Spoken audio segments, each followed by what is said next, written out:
Back in August, it was this very Minister of Governance, Raphael Trotman, at a post-cabinet briefing, who then said that salary increases were not on the cards anytime soon for government ministers and top state functionaries. At this point in time, government will not be and is not implementing salary increases. It's just over 2 months since that statement, and the government has decided to raise their salaries. So much so that concerns have been coming from every section of society, even from known supporters of the coalition government. Minister Trotman at a post-cabinet briefing on Wednesday requested that despite this, the populace should trust their government. Radical political commentator Raymond Gaskin, speaking exclusively with Nightly News on Wednesday, said that the government is telling the people one thing and doing another. The whole question of trust of people in politicians is a complicated one.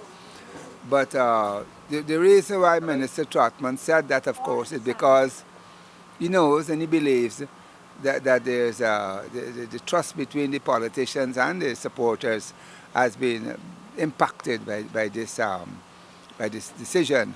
He knows that, and he's asking for the trust to continue.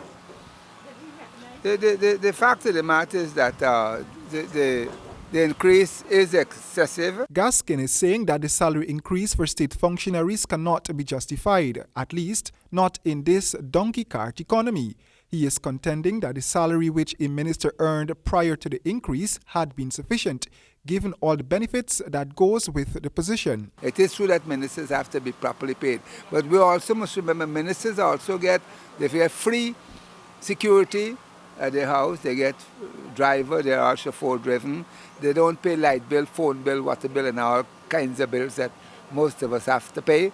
Many of them eat free, they travel first class, and they get duty-free cars and so on.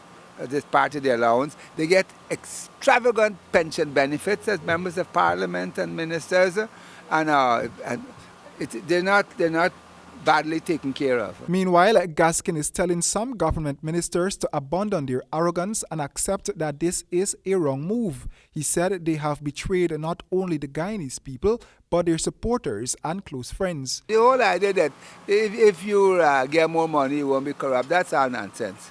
Corruption has to do with integrity.